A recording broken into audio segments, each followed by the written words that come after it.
जब मक्का फतह होता है और उसकी बागडोर जनाब मोहम्मद रसूलुल्लाह के हाथ में आती है, खाने काबा में घुस जाते हैं, हजरत अली के कांधे पर सवार हैं, छड़ी आपके हाथ में है, खाने काबा को पाक करने की जरूरत पड़ती है।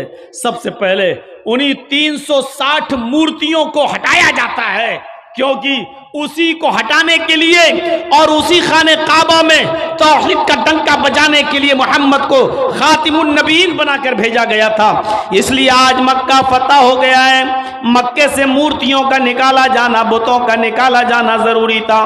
मक्के में घुस जाते हैं, खाने काबा की एक एक मूर्ति को गिराते जाते हैं, एक एक मूर्ति पर लाठी मारते हैं, वो जमीन पर गिरती और टूट जाती, एक एक मूर्ति को छड़ी से गिराते जाते और कहते जाते जा अल हक़ व ज़हक़ल बातिल इन्नल बातिल कान ज़हूक़ा। हक आ गया और बातिल मिट गया, और बातिल को तो मिटना ही था। जब आपने मूर्तियों से खाने काबा को साफ कर दिया तो उस मौके पर एक सहाबी थे हजरत सहल, खड़े होकर कहने लगे, आए मक्के के काफिरों तैयार हो जाओ, आज तुम्हारी भी गर्दनें उड़ाई जाएंगी। तुमने हमारी गर्दनें उड़ाई थी, तुमने हमारे बीवी बच्चों को सताया था, हमें मक्का छोड़ने पर मजबूर किया था, आज इंतकाम के लिए तैयार हो जाओ, आज हम बदला लेंगे, आज हम भी इंतकाम लेंगे। हजरत सहल ने कहा, हजरत साद ने अल यौम यौमुल मलहमा, आज का दिन तो टुकड़े टुकड़े कर देने का दिन है, आज का दिन तो बोटी बोटी कर देने का दिन है, आज का दिन तो एक दूसरे की गर्दनें उड़ाने का दिन है। आज तो तुमने, आज मक्का हमारे हाथ में आ गया है, अरे मक्के के काफिरों आज तुम्हारी गर्दनें उड़ाई जाएंगी, आज तुम्हें कत्ल किया जाएगा, आज तुम्हारे किए हुए एक एक जुल्म और एक एक जुर्म का इंतकाम लिया जाएगा, बदला लिया जाएगा।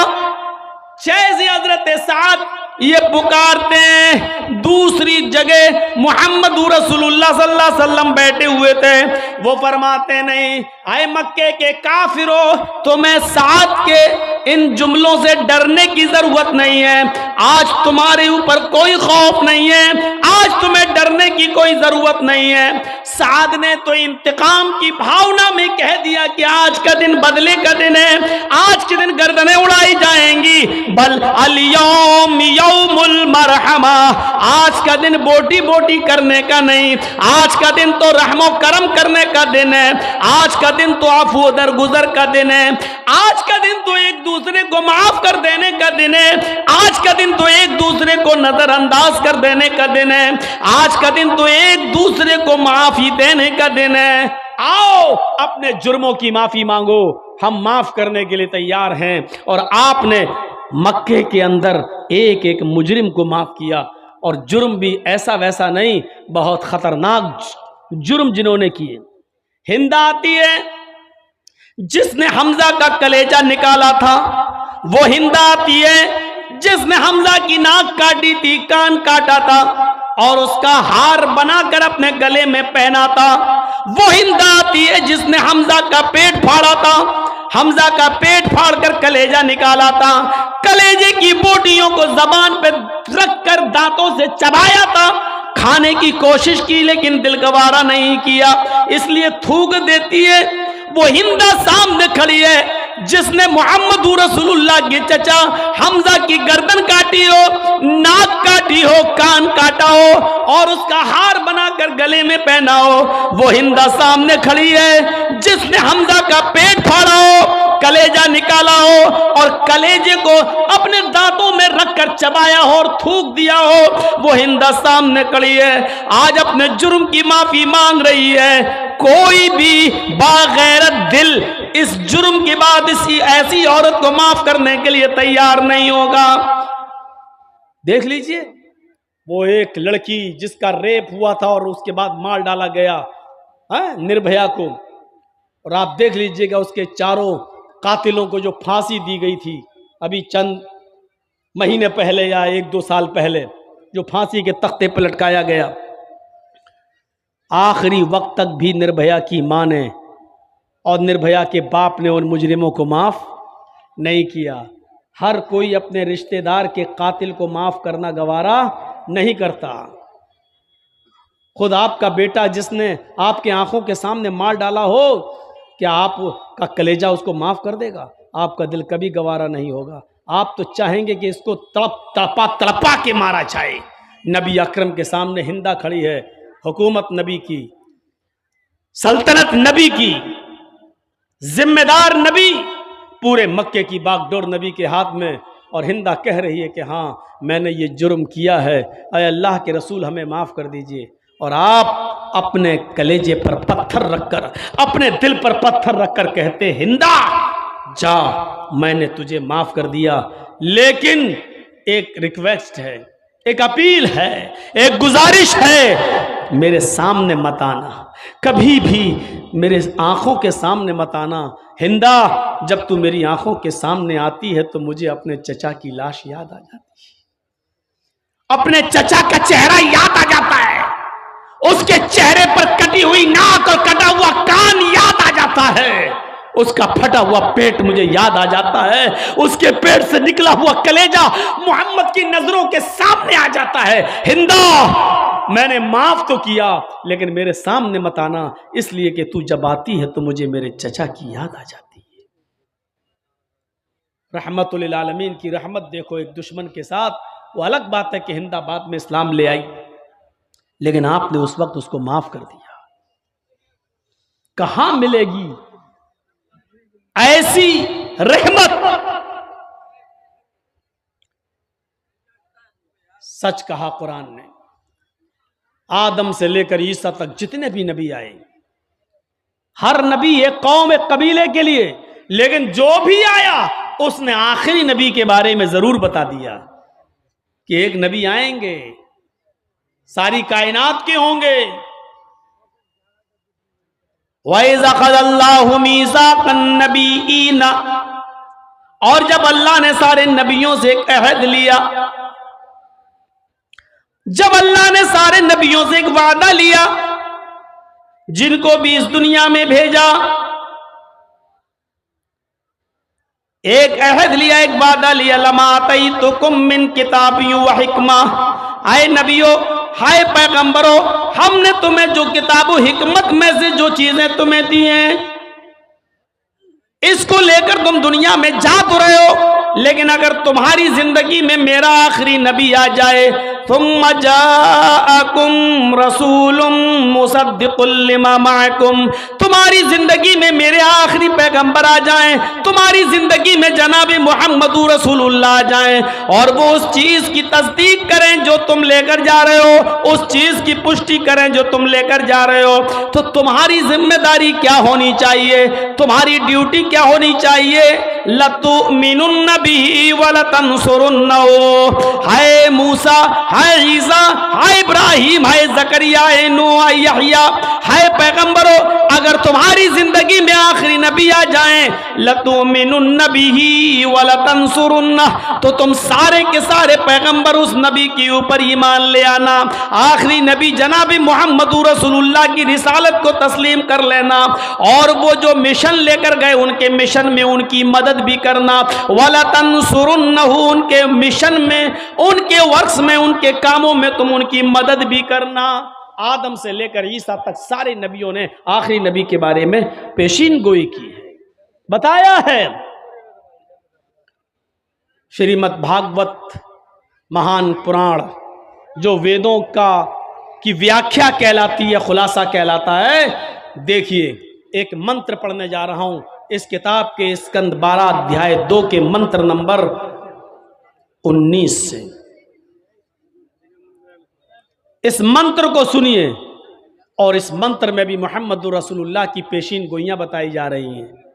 अश्वमा शुगमारूहा देवदत्त जगतपति आसीन साधुदमनम षटेश्वर्या गुणन्वितः अष्ट्रो गुणः अल्पभाषी बहुभाषी ज्ञानी श्रुतु ज्ञानी प्राकर्मी कीर्तज्ञ दानी कृपालु।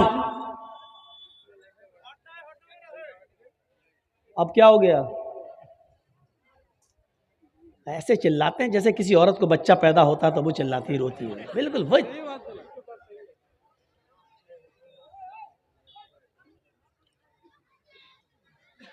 हम तो समझते हैं औरतों ही को दर्द होता है, इनको उनसे भी ज्यादा दर्द होता है। ए भैया बैठ जाओ, ये देखो सामने क्या कर रहे हैं, चंदा कर रहे हैं ना, तब ठीक है, तब ठीक है, जाओ जाओ जाओ। उसके लिए हम मना नहीं करेंगे, उसी के लिए तो जलसा हो रहा है भाई। अब मंत्र पढ़ने पे आए तो आप लोग शोर करने लगे।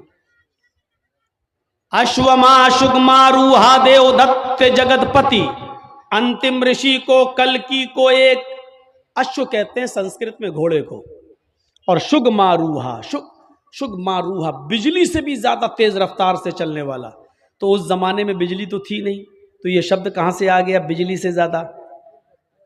तो आसमानी बिजली मुराद है।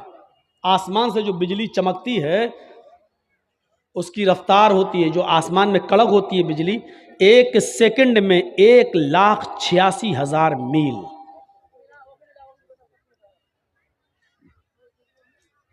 ये देखो इधर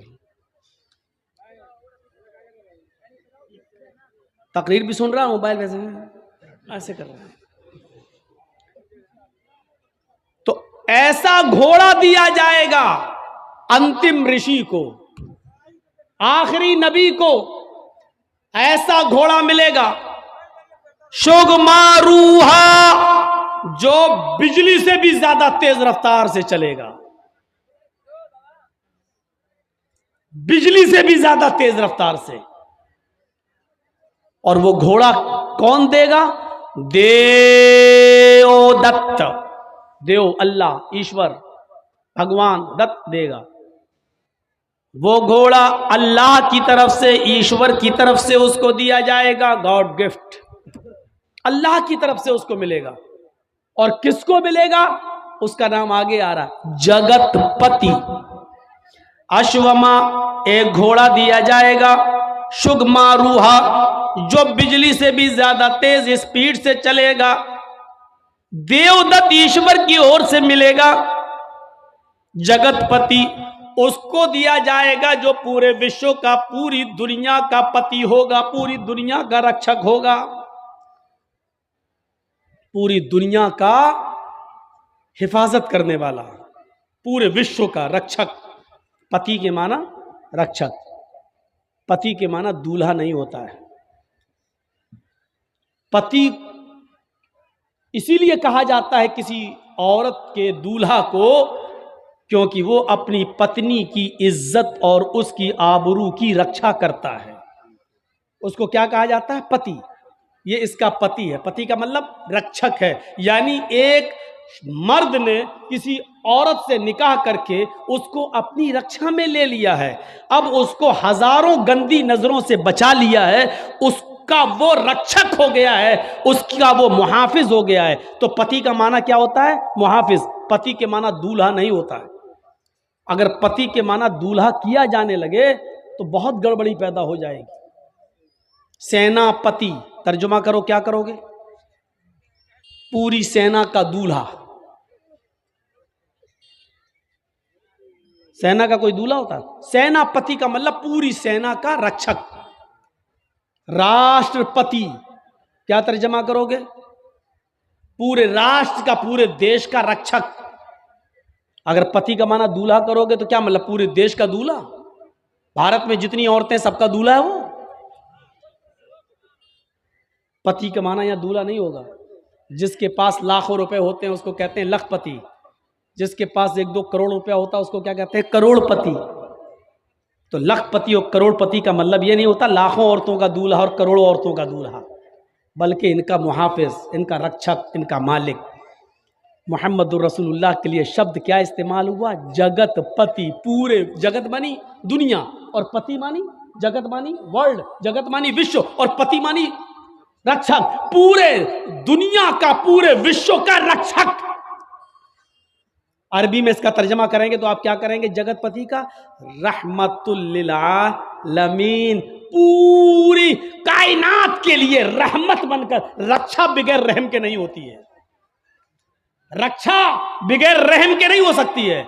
जिस लीडर या जिस नेता के दिल से रहम निकाल लिया जाए वो देश को बर्बाद कर देता है। मिसाल नहीं दूंगा, नाम नहीं लूंगा, हमसे ज्यादा समझदार है, बंगाल होता तो नाम ले लेता मैं।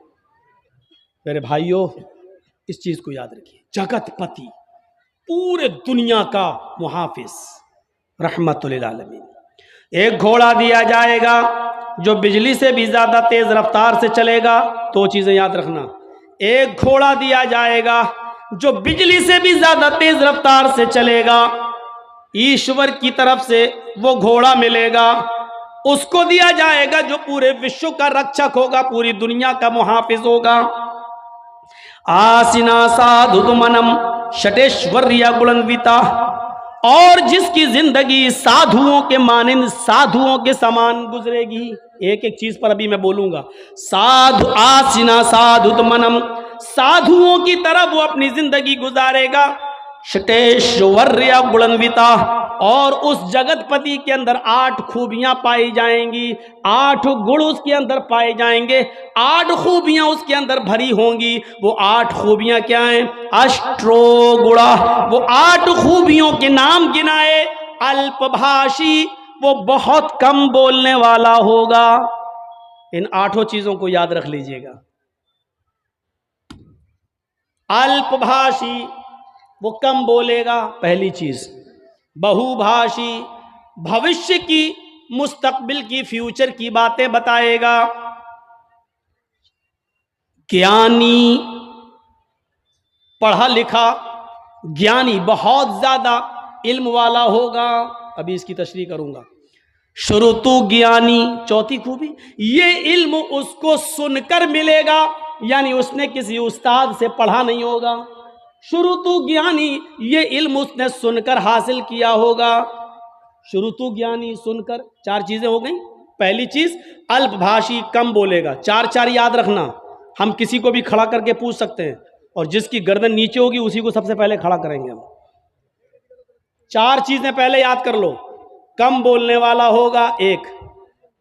फ्यूचर की, मुस्तकबिल की बातें बताएगा, 2। ज्ञानी, बहुत बड़ा जानकार होगा, 3। श्रुतु ज्ञानी, ये चीजें उसको सुनकर हासिल होंगी, यानी श्रुतु ज्ञानी, सुनकर इल्म हासिल होगा। 4 चीजें। अब 4 चीजें यहां देखो। पराक्रमी, बहुत बड़ा बहादुर होगा। पराक्रमी, बहुत बड़ा बहादुर होगा। दानी, खैरात करने वाला होगा। उसके पास कोई भी चीज आएगी रुकेगी नहीं, वो गरीबों में खैरात कर देगा। खैरात करने वाला होगा दानी। कृतज्ञ, एहसान करेगा लोगों पर, लेकिन उस एहसान को जताएगा नहीं। 7वीं चीज, वो एहसान करने वाला होगा लेकिन एहसान करके जताएगा नहीं। और 8वीं चीज, कृपालु, दयावान होगा। उससे ज्यादा दयालु कोई नहीं होगा, उससे ज्यादा रहम दिल कोई नहीं होगा। ये 8 खूबियां बताई गई हैं, और ये 8 खूबियां महाभारत के अंदर बताई गई हैं। अगरचे इससे पहले वाला मंत्र श्रीमद् भागवत महान पुराण के स्कंद 12 अध्याय 2 का मंत्र नंबर 19 है, जो मैंने आपके सामने पेश कर दिया, पढ़ दिया है। अब एक एक चीज देख लो। अश्वमा शुगमा रूहा, ऐसा घोड़ा दिया जाएगा जो बिजली से भी ज्यादा तेज रफ्तार से चलेगा। अल्लाह के नबी को एक ऐसी सवारी मिली थी जो बिजली से ज्यादा तेज रफ्तार चलती थी। अरबी जबान में बिजली को क्या कहते हैं? बर्क, अल बर्क, आसमान की बिजली को। और ये लाइट वाली बिजली जो जलती है, जो हमारे यहाँ करंट आता है, उसको अलकहरूबा बोलते हैं। ये करंट वाली बिजली अलकहरूबा, ये नहीं, अल बर्क, जो आसमान पे बिजली चमकती है उसको क्या बोलते हैं अरबी में? बर्क। और अल्लाह के रसूल को जो सवारी मिली थी उसको क्या कहते हैं? बुर्राक। बर्क से बना है बुर्राक। शुगमारुहा, बिजली से ज्यादा तेज रफ्तारी से चलने वाली। बुर्राक, जिस पर अल्लाह के नबी बैठकर सफर किए, जन्नत और जहन्नम देखकर आए, बैतुल मुकद्दस का सफर किए, इसकी रफ्तार कितनी थी? खुद अल्लाह के नबी बयान करते हैं कि जब मैं बुर्राक पर बैठा और बुर्राक मुझे लेकर चली तो जहां तक मेरी नजर जाती थी वहां तक उसका पहला कदम।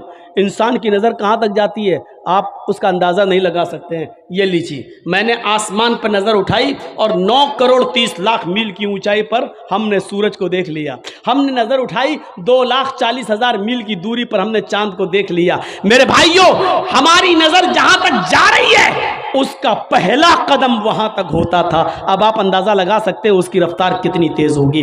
तो अश्वमा शुगमा रूहा, बिल्कुल वही चीज, बिजली से ज्यादा तेज रफ्तारी से चलने वाली सवारी, ये अल्लाह के नबी को मिली थी कि नहीं मिली थी? देवदत्त अल्लाह की तरफ से मिलेगी, अल्लाह की तरफ से ही मिली थी।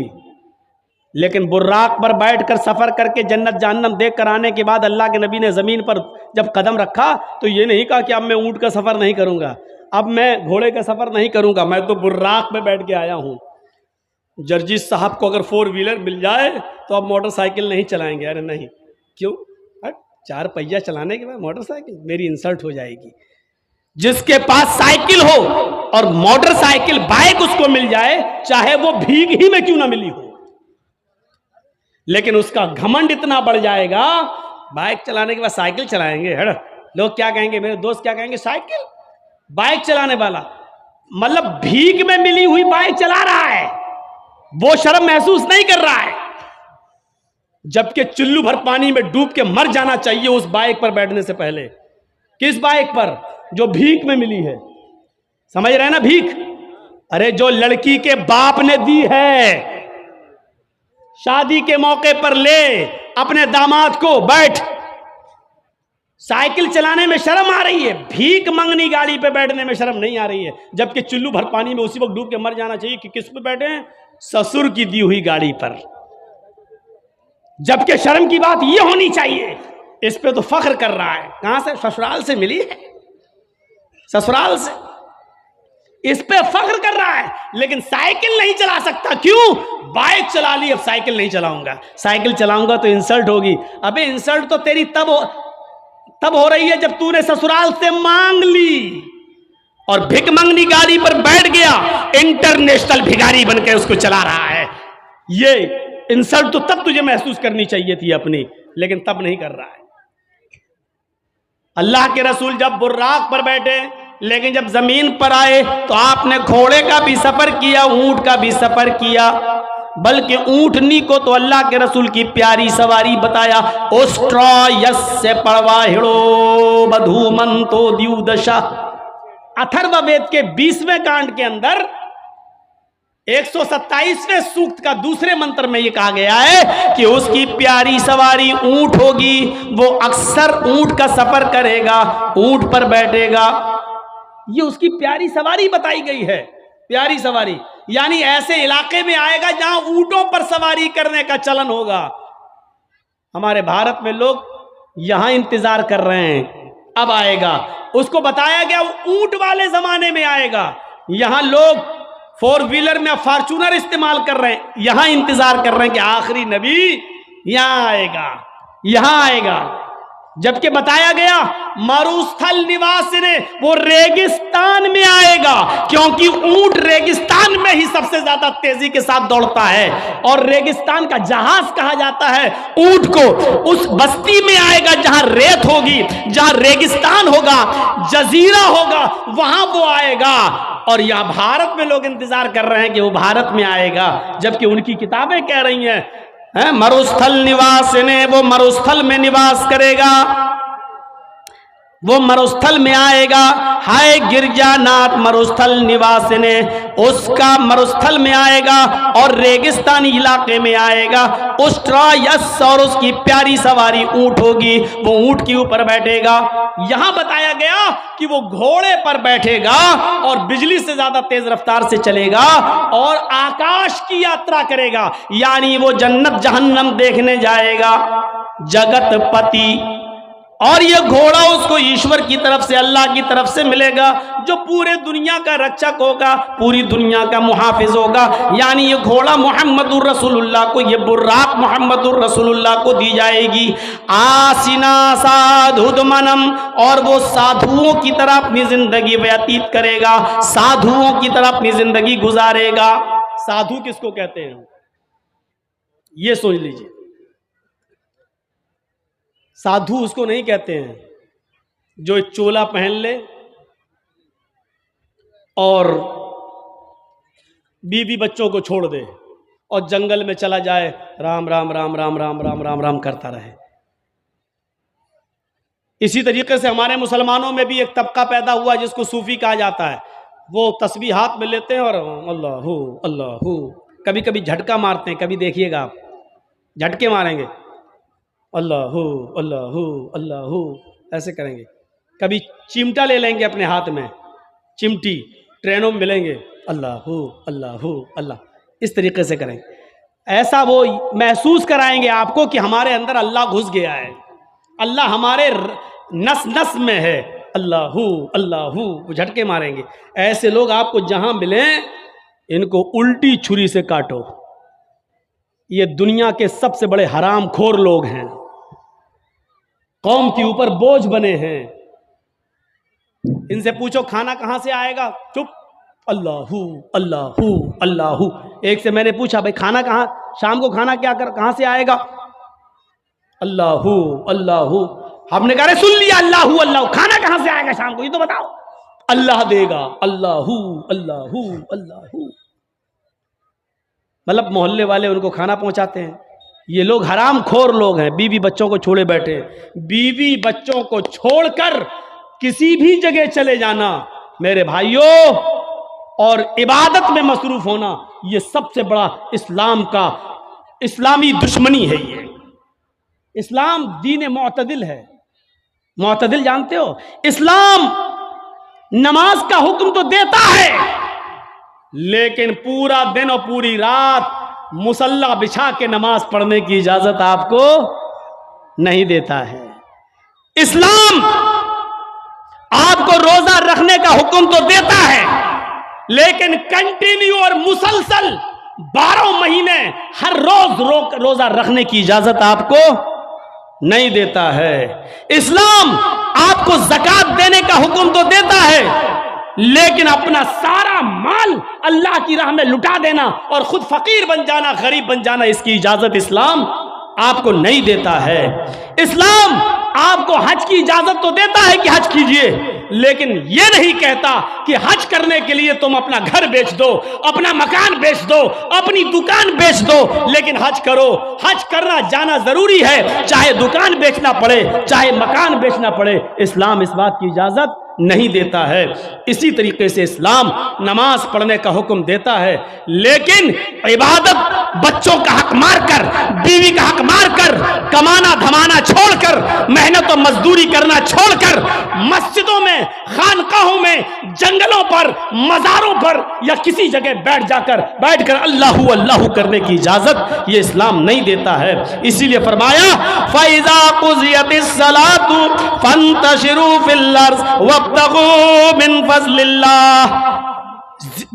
दिनों में सबसे अच्छा दिन जुमे का दिन है, लेकिन जुमे का दिन भी पूरी की पूरी इबादत का दिन नहीं है। सबसे आला और अफजल दिन जुमे का है, लेकिन जुमे का दिन भी पूरा का पूरा सुबह से शाम तक अल्लाह की इबादत में नहीं लगा सकते हो। जब जुमे की नमाज पढ़ लो, जब जुमे की नमाज पूरी कर ली जाए, फंतशिरू फिल अर्ज़, तो हमारी जमीन में फैल जाओ, वब्तगू मिन फ़ज़लिल्लाह, हमने जो रिज़्क़ उतारा है उसको तलाश करो, मेहनत करो, मजदूरी करो, रिक्शा चलाओ, दुकान पे बैठो, हलाल रोजी जो हमने उतारी है उसको कमाओ और अपने बीवी बच्चों को खिलाओ जुमे का दिन सबसे बड़ा दिन, जुमे का दिन सबसे अफजल दिन, जुमे का दिन सैयदुल अय्याम, तमाम दिनों में सबसे बेहतर, तमाम दिनों का सरदार है जुमे का दिन। लेकिन इसके बावजूद अल्लाह के रसूल ने पूरा का पूरा दिन इबादत का नहीं रखा है। और क्या फरमाया, जब जुमे की नमाज हो जाए, जुमा पढ़ लो तो अब निकलो मस्जिद से, अब मस्जिद में मत बैठो। सुभान अल्लाह अल्हम्दुलिल्लाह का वजीफा नहीं, तुम्हारी बीवी है, तुम्हारे बच्चे हैं, उनके लिए मेहनत करो, कमाओ, रिक्शा चलाओ, मेहनत करो, मजदूरी करो और शाम तक मेहनत मजदूरी करके कमा कर लाओ और अपनी बीवी बच्चों को खिलाओ। ये भी इबादत है। मेरे प्यारे साथियों, इस्लाम ने आपको सिर्फ अल्लाहू अल्लाहू करने के लिए नहीं भेजा है। तो वो साधु होगा, साधुओं की तरह अपनी जिंदगी गुजारेगा। साधु उसको कहते हैं जिसके पास किसी चीज की कमी ना हो, न दौलत की, ना जमीन और जायदाद की, जिसके पास सब कुछ हो लेकिन उसने अपने ऊपर खर्च ना किया हो बल्कि उसको गरीबों और मिस्कीनों पर खर्च कर दिया हो। साधु किसको कहते हैं? सुन लीजिए, ये साधु नहीं है, ये आप जिनको समझ रहे हैं, आसाराम हो, राम रहीम हो, बाबा रामदेव हो, या हमारे यूपी वाले हों, ये साधु नहीं है।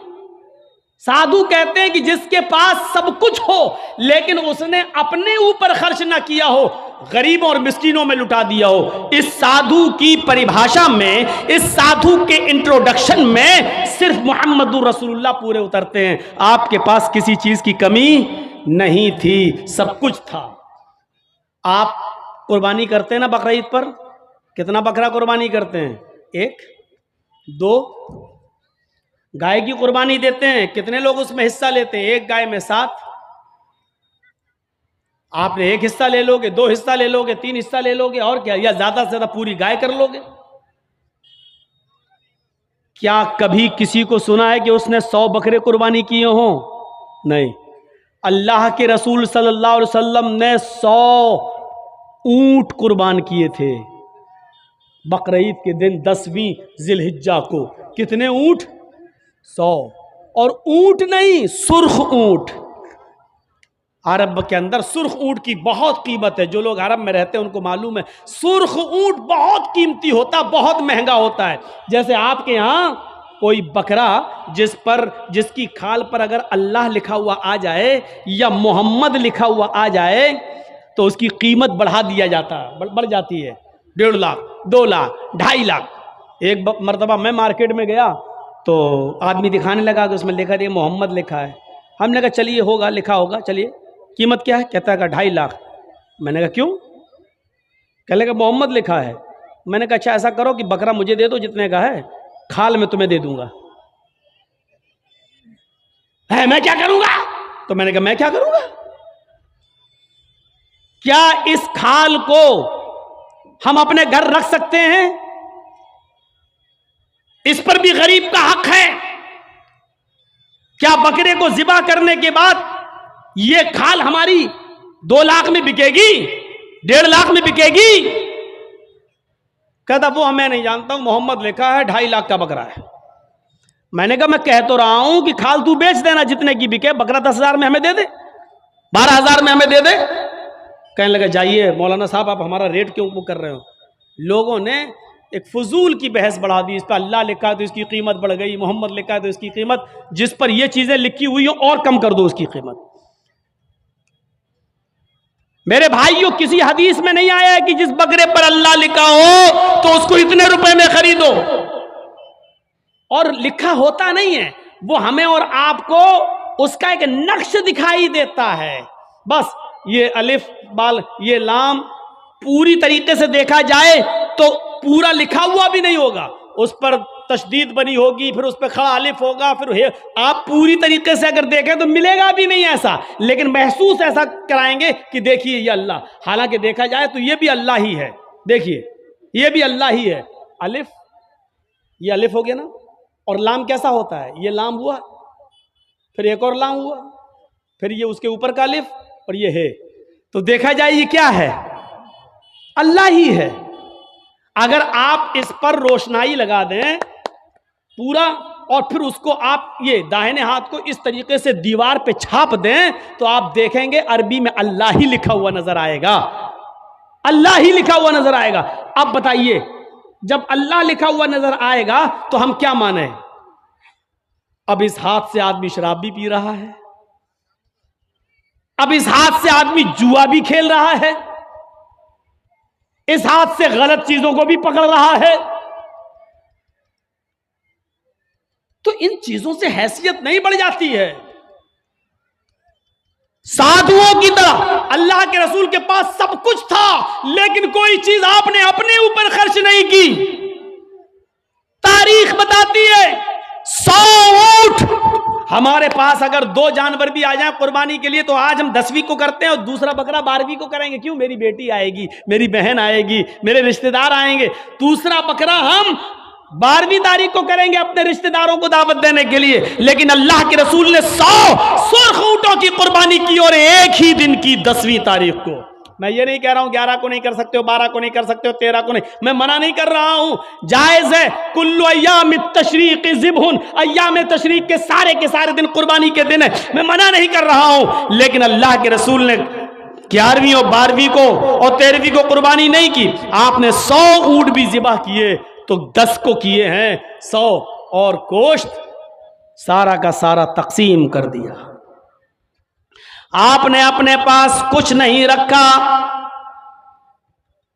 जरजीत साहब शादी से पहले किस पे सोते थे?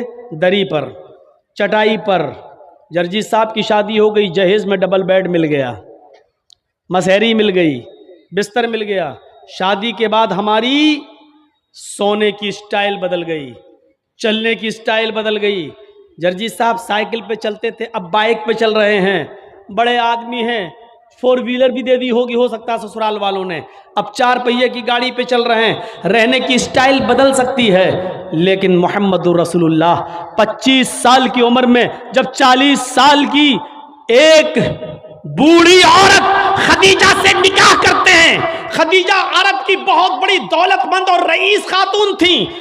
जब अल्लाह के रसूल की शादी उनके साथ होती है तो खदीजा अपने साथ सारा माल भी लेके आती हैं, सारा खजाना लेके आती हैं, सारा बिजनेस लेकर आती हैं। अल्लाह के नबी सल्लल्लाहु अलैहि वसल्लम शादी के बाद भी उसी चटाई पर, उसी इकहरे बिस्तर पे सोया करते थे जो शादी से पहले आप सोया करते थे।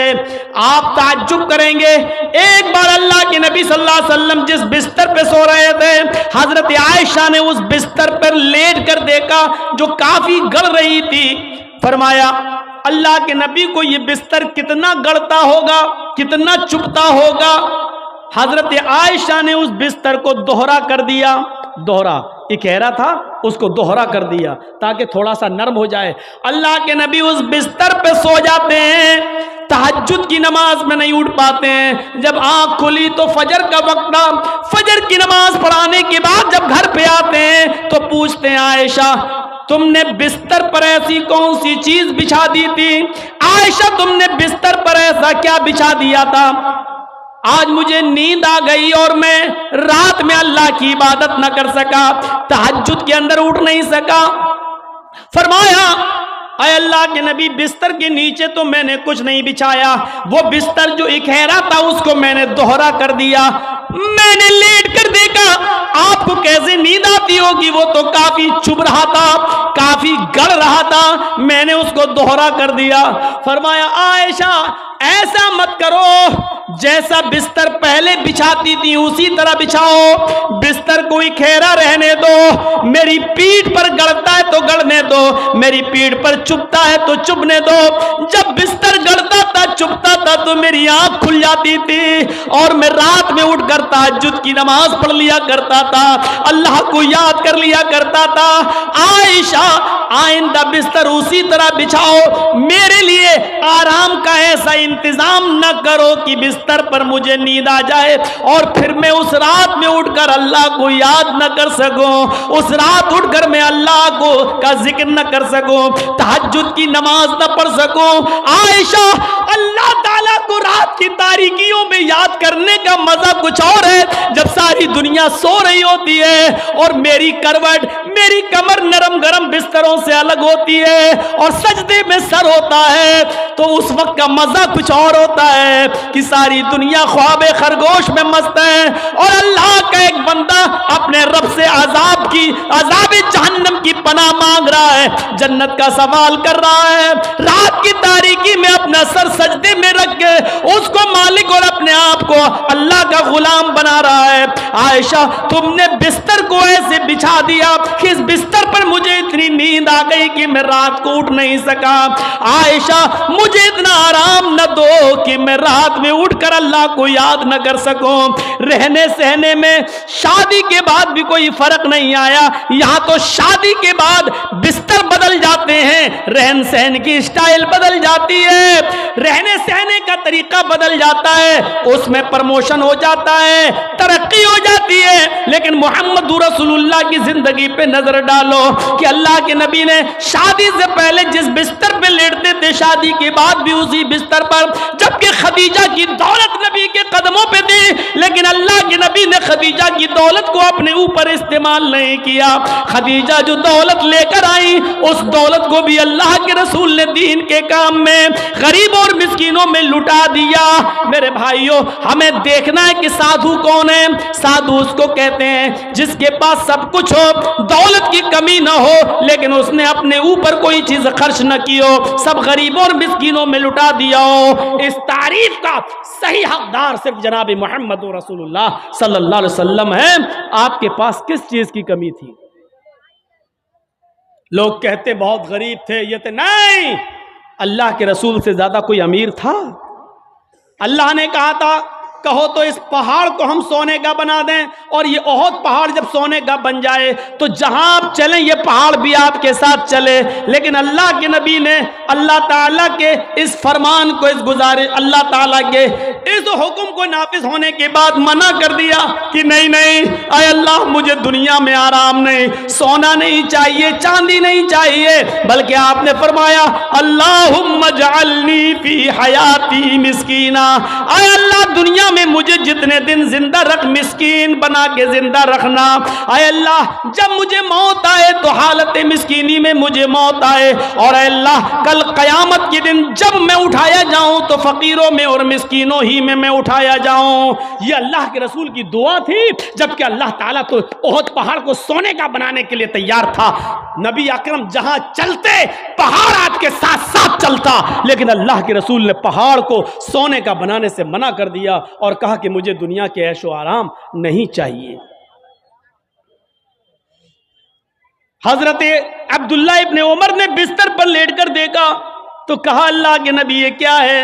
जब अल्लाह के नबी उस बिस्तर पर सो के उठे तो देखा कि उस निशान पड़ गए। आप किसी खुरदुरी चटाई पर लेटिए, नंगी पीठ, जब आप उठेंगे तो चटाई के निशान आपकी पीठ पर पड़ जाएंगे। अल्लाह के नबी की पीठ पर जब निशान पड़े तो हजरत अब्दुल्ला इब्ने उमर ने जब ये देखा तो चीख पड़े, आय अल्लाह के रसूल, आप तो यहूद और नसारा तो नरम गरम बिस्तर पर सोएं, और आप जो हैं ऐसी चटाई पर जिससे आपके निशान पड़ जाएं।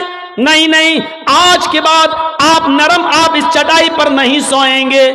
आपने कहा फिर लवित्तखज़ना लकवतान, आज हम आपके लिए एक नरम गरम बिस्तर बना देंगे, नरम गरम गद्दे का इंतजाम कर देंगे, आप उसके ऊपर सोना। अल्लाह के नबी सल्लल्लाहु अलैहि वसल्लम ने फरमाया नहीं, आए अब्दुल्ला, मेरे लिए नरम गरम बिस्तर का इंतजाम मत करना।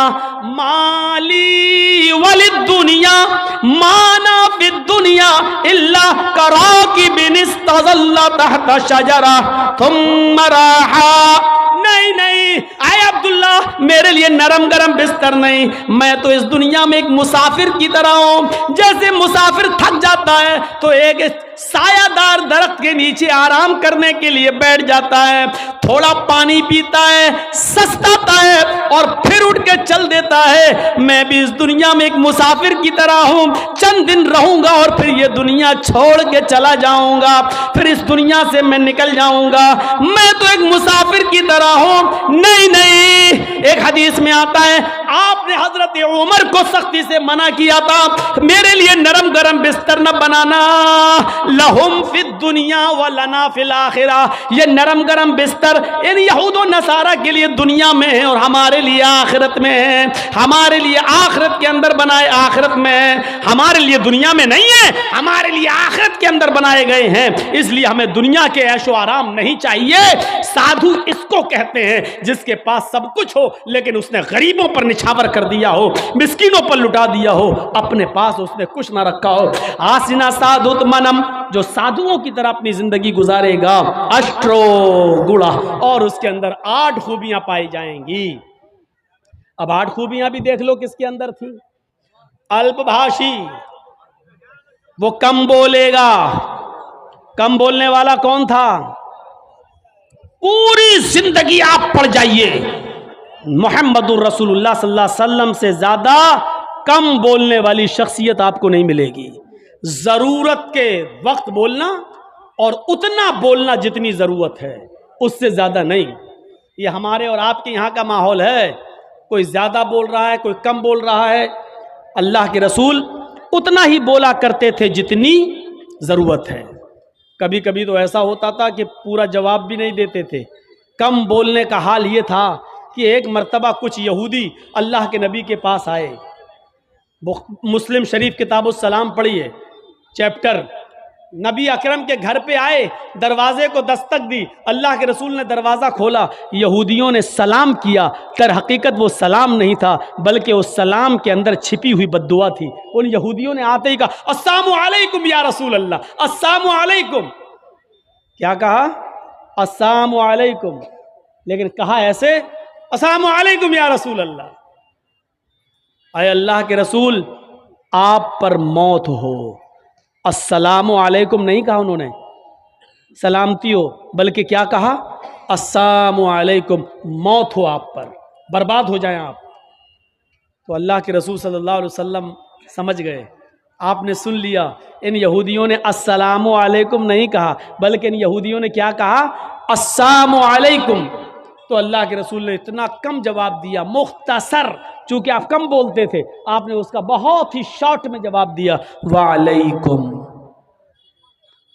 यहूदी झिलमिला गए। यहूदियों ने कहा अस्सलामु अलैकुम, मौत हो आप पर। आपने उसके जवाब में सिर्फ इतना कहा, वालेकुम, तुम पर हो, यानी जो तुम मुझ पर भेज रहे हो वो तुम पर हो। हजरत आयशा ने जब सुना तो उन्होंने अंदर से पर्दे की ओर से चीखते हुए कहा, वालेकुमुस्सलाम या यहूद व लानतुल्लाह। आए यहूदियों, मेरे शौहर पर तुम मौत भेजते हो, तुम पर मौत हो और अल्लाह की लानत हो। तो अल्लाह के रसूल ने हजरत आयशा को डांटा था और कहा था, आयशा ये तुमने गलत किया, आयशा तुम्हें ऐसा नहीं करना था। हजरत आयशा ने कहा, अल्लाह के रसूल आपने सुना नहीं, आप पर मौत भेज रहे हैं वो। अल्लाह के नबी ने कहा, आयशा क्या तुमने सुना नहीं, मैंने उनको क्या जवाब दिया? उन्होंने कहा अस्सलामु अलैकुम, मैंने कह दिया वालेकुम। जो उन्होंने मुझ पर भेजा मैं उनको भेज चुका हूं, मैं उनको बोल चुका हूं। तुमने अपनी तरफ से ज्यादती की है, गलत किया, जाओ माफी मांगो तुम। मेरे प्यारे साथियों, तसव्वुर करें आप, अल्लाह के नबी कितना कम बोलते थे।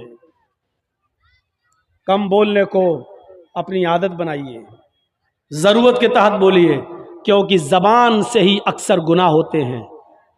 ज्यादा जबान इस्तेमाल करोगे फिसलेगी।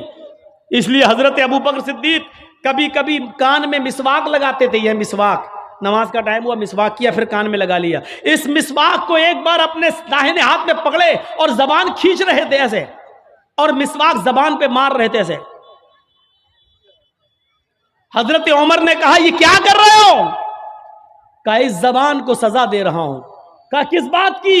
यही ज्यादा बोलती है, इसको औकात में रख रहा हूं, इसको बता रहा हूं, देख अगर ज्यादा बोलने का काम तूने किया तो तेरी पिटाई लगेगी इस मिसवाक से। ऐसा मैं इसलिए कर रहा हूं ताकि जबान हमारी कंट्रोल में रहे, क्योंकि अक्सर लोग जहन्नम में जबान की वजह से जाते हैं। यही वजह थी कि अल्लाह के नबी सल्लल्लाहु अलैहि वसल्लम ने जन्नत में जाने वाले लोगों की जब एक लिस्ट तैयार की तो उन नौजवानों को नहीं भूला। फरमाया, आए नौजवानों, तुम मुझे दो चीजों की जमानत दो, तुम मुझे दो चीजों की जमानत दो, मैं तुम्हें जन्नत की जमानत देता हूं। मैं यज़मली, कौन है जो मुझे दो चीजों की जमानत देता है? तुम मुझे दो चीजों की गारंटी दो, मैं तुम्हें जन्नत की गारंटी देता हूं। सहाबा ने पूछा अल्लाह के नबी वो दो चीजें क्या हैं? आपने फरमाया अल फमु वल फर्ज, एक मुंह, एक जबान और दूसरी शर्मगाह यानी जिनाकारी। तुम मुझे इन दो चीजों की जमानत दे दो कि मैं जबान से जो भी बोलूंगा सच बोलूंगा, कभी झूठ नहीं बोलूंगा, कभी किसी की गीबत नहीं करूंगा, कभी किसी की बुराई नहीं करूंगा, कभी किसी की चुगली नहीं करूंगा, कभी किसी को तकलीफ नहीं पहुंचाऊंगा। और दूसरी इस बात की गारंटी दे दो कि मैं किसी की मां बहन बेटी पर गलत नजर नहीं डालूंगा और उसको कभी गलत नजर से नहीं देखूंगा, जिना नहीं करूंगा।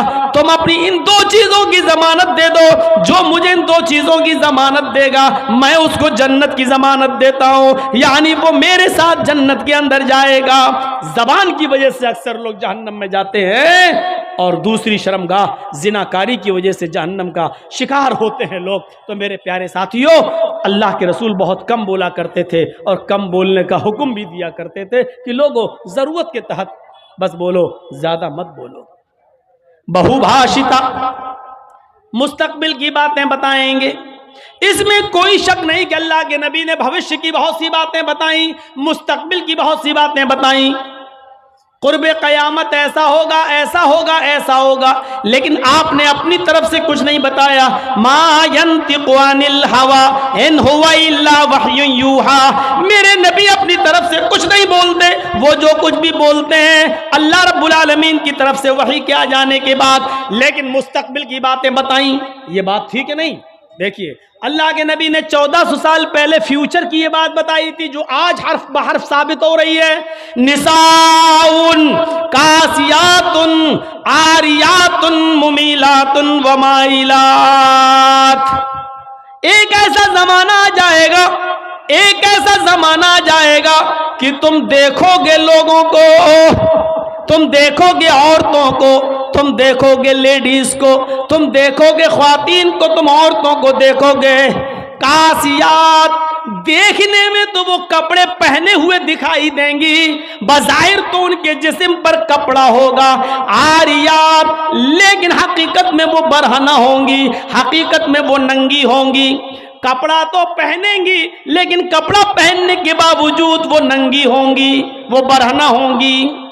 आज उनके कपड़े देख लो, छोड़िए शादियों का हाल, जलसे में आने वालियों को देख लो। ईद और बकरीद के दिन औरतों के पहनावे देख लो और अपनी जवान बच्चियों को देख लो जिनकी उम्र 10 साल से बड़ी है। याद रखिएगा 10 साल से बड़ी लड़की के ऊपर पर्दा फर्ज हो जाता है। 10 साल से बड़ी लड़की का फिर सर का एक बाल भी किसी गैर मर्द को नहीं दिखना चाहिए। हमारी नजरों में बहुत मामूली बात है, छोटी है। अल्लाह के रसूल ने फरमाया था जब तुम्हारा बेटा 7 साल का हो तो उसको नमाज का हुक्म दो और 10 साल का हो तो नमाज के लिए जबरदस्ती करो, ना पढ़े तो उसको मारो पीटो। 10 साल के बाद कुरान और हदीस के सारे अहकाम नाफिज हो जाते हैं। आजकल 10-11 साल की लड़कियां बालिग हो रही हैं, टीवियों पर सीरियल ऐसे आ रहे हैं, मोबाइलों में ऐसी ऐसी वाहियात चीजें यूट्यूब वगैरह पर, फेसबुक पर आ रही हैं कि इनको देखकर हमारी लड़कियां जो कभी 16-17 साल में बालिग होती थीं आज 11-12 साल की उम्र में बालिग होने लगी हैं। और यानियत फैल चुकी है, शर्म हया ताक पर रखी जा चुकी है।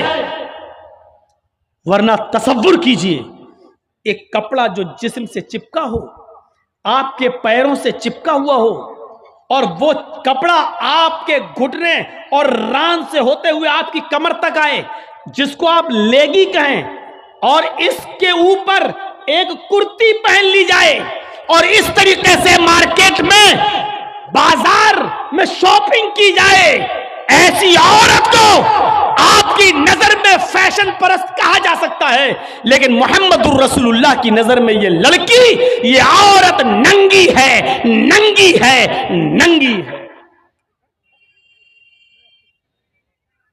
ये कपड़े, अरे भैया जिसको जाना हो जल्दी जाओ यहां से, और जिसको उठना हो अभी उठ जाओ।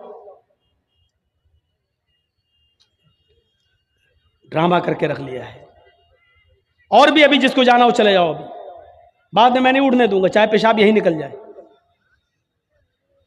जाइए अभी निकल जाइए जिसको जाना हो। आरियात हमारी नजरों में फैशन परस्त हैं, लेकिन अल्लाह के रसूल ने ऐसी औरतों को क्या कहा? नंगी। मैंने नहीं कहा, पूछो इन उलमा से आरियात का मतलब क्या होता है। कासियात कपड़े पहनेंगी, आरियात लेकिन नंगी होंगी। ऐसी औरतों के बारे में कहा है नंगी होंगी। ये हाफ आस्तीनों के कपड़े यहां चल रहे हैं, ये खुला हुआ है। साड़ियां चल रही तो ऐसी कि यहां तक का ब्लाउज पहने हुए हैं, ये खुला है, पेट खुला हुआ है।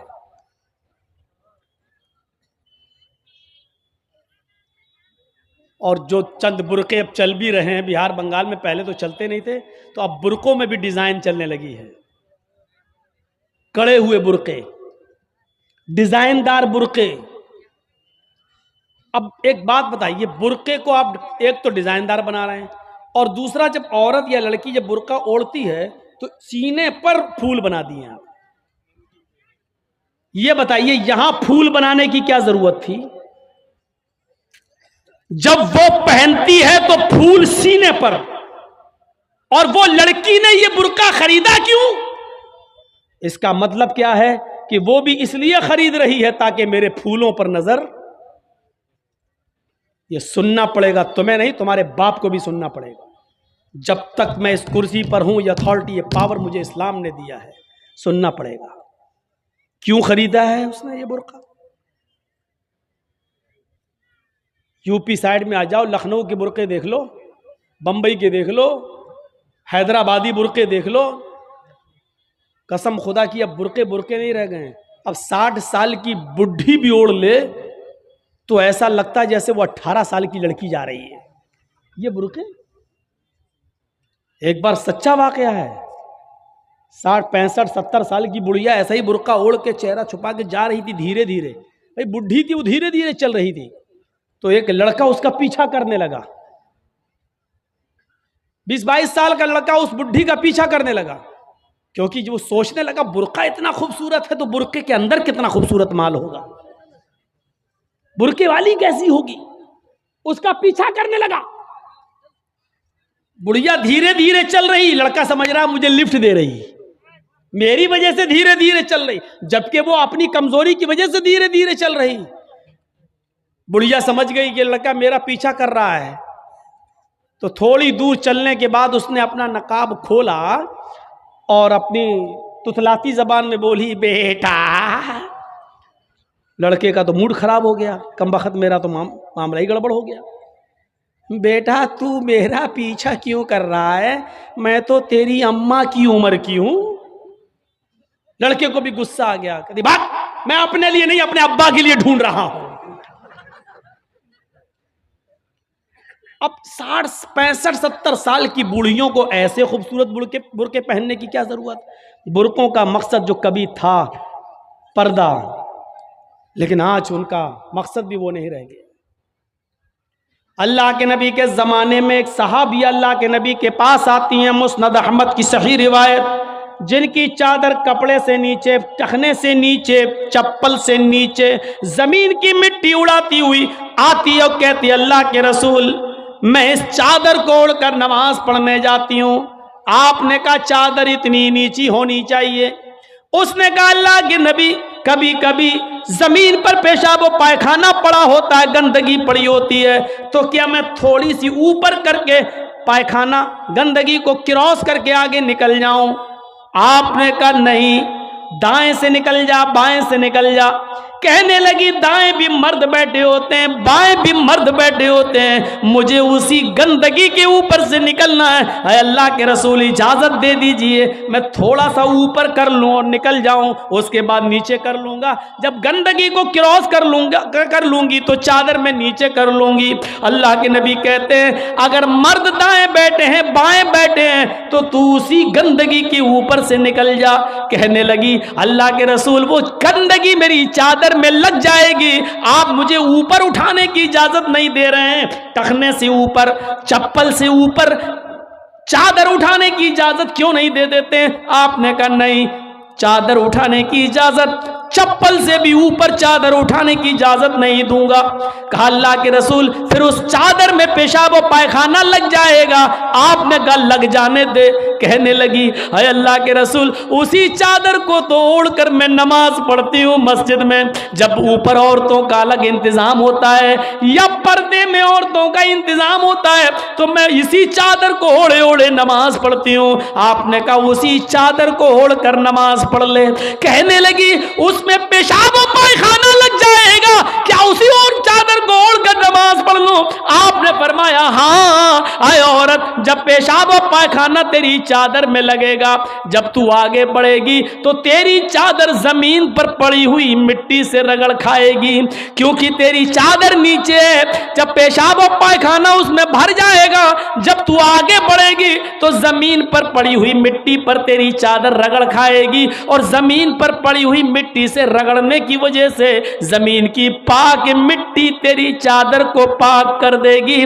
लेकिन तुझे चादर उठाने की इजाजत नहीं, उसी चादर में तू नमाज पढ़ ले। गंदगी लगती है तो लग जाने दे, आगे बढ़ेगी तो जमीन पर पड़ी हुई पाक मिट्टी तेरी चादर को पाक कर देगी। मेरे भाइयों पेशाब और पायखाना देखकर भी अल्लाह के रसूल ने औरत को चादर उठाने की इजाजत नहीं दी। मेरी बहनों तुम्हारे दिल कैसे गवारा कर लेते हैं। जलसों में भी चूड़ियां खरीदने के लिए, बैलून्स खरीदने के लिए, जलेबियां खरीदने के लिए तुम किस तरीके से लेडीज पिंडाल से निकलकर तुम बाजारों में घूम लेती हो। शर्म आनी चाहिए। तुम्हारे कलेजे और तुम्हारे दिल कैसे गवारा कर लेते हैं कि लड़के और लड़कियां एक जगह शॉपिंग करें, दुकानदारी करें, खरीदारी करें। ये तुम्हारे कलेजे तुम्हारे ज़मीर कैसे गवारा कर लेते हैं। जबकि अल्लाह के नबी फरमाते हैं ला यखलुअन्न रजुलुम बिमरातिन इल्ला कान सालिसुहुम शैतान। कोई मर्द किसी औरत से तन्हाई में न मिले, कोई मर्द किसी औरत से अकेले में न मिले कि उसमें तीसरा शैतान होता है, उसमें तीसरा बहकाने वाला शैतान होता है। मेरे भाइयों इस्लाम का कानून यही है, इस्लाम का निजाम यही है। एक औरत उसका शौहर मर चुका है, औरत के पास बहुत ज्यादा पैसा है, वो हज करना जाना चाहती है, शौहर इंतकाल कर गया, अब औरत अकेले हज करने नहीं जा सकती है, जबकि मुस्तती है, साहिब इस्तिताअत है, हज करने जाना चाहती है, अच्छा काम करने जाना चाहती है। इस्लाम कहता है कि तेरा शौहर नहीं है तो भाई के साथ जा, भाई नहीं है तो बाप के साथ जा, बाप नहीं है तो बेटे के साथ जा, लेकिन किसी महरिम का होना जरूरी है, उसके साथ जा। चीख कर औरत कहती है कोई नहीं है, मेरे पास दौलत है। अल्लाह के नबी कहते हैं फिर दौलत संभाल कर अपने पास रख। अगर तेरा भाई नहीं है, बेटा नहीं है, शौहर नहीं है, बाप नहीं है, कोई महरिम नहीं है तो तू अकेले हज करने नहीं जा सकती है। नहीं, अय अल्लाह के नबी मेरा पड़ोस में बड़ा अच्छा नेक हाजी नमाजी नेक आदमी रहता है, मैं इसको भाई बना लेती हूँ, चली जाऊं। फरमाया नहीं नहीं, मुंह भोले भाई को भाई बनाकर उसके साथ तुम हज करने नहीं जा सकती हो, इसलिए कि अपने मुंह से किसी को भाई बोलने से वो तुम्हारा सगा भाई नहीं हो जाएगा, अपने मुंह से किसी को बेटा बोल देने से वो बेटा नहीं हो जाएगा। तुम किसी को बेटा बोल दो, भाई बोल दो, जो चाहो बोल दो, लेकिन इस्लाम ये कहता है कि उसके साथ भी औरत को इजाजत नहीं है कि वो हज करने जाए। अगर कोई नहीं है तो मत जाओ, लेकिन इस्लाम इस बात की इजाजत नहीं देता है कि तुम अकेले जाओ या किसी को बहन, किसी को भाई या बेटा बनाकर जाओ, इस बात की इजाजत नहीं देता। इस्लाम एक इबादत में, हज जैसी इबादत में भी औरत को किसी गैर मर्द को मुंह बोले भाई और मुंह बोले बेटे के साथ भी जाने की इजाजत नहीं देता। तो मेरे भाइयों, जब खाने काबा में जाने की इजाजत नहीं देता है, सफा मरवा की सई की इजाजत नहीं देता है, इतनी खूबसूरत इबादत की इजाजत नहीं देता है, तो बाजारों में अकेले घूमकर शॉपिंग करने की इजाजत कैसे देगा? फिर बाजार के अंदर औरत को अकेले जाने की इजाजत कैसे देगा? इतनी खूबसूरत इबादत करने की इजाजत नहीं देता है, इतनी खूबसूरत इबादत करने की इजाजत नहीं देता है, तो मेरे भाइयों फिर औरत को बाजारों में घूमने की इजाजत कैसे देगा? फिर बाजार में घूमने और बाजार में सैर व तफरीह की इजाजत कैसे देगा? हमारी माँ बहनों को इस बात को सोचना चाहिए, गौर करना चाहिए, संजीदगी से इसको लेना चाहिए।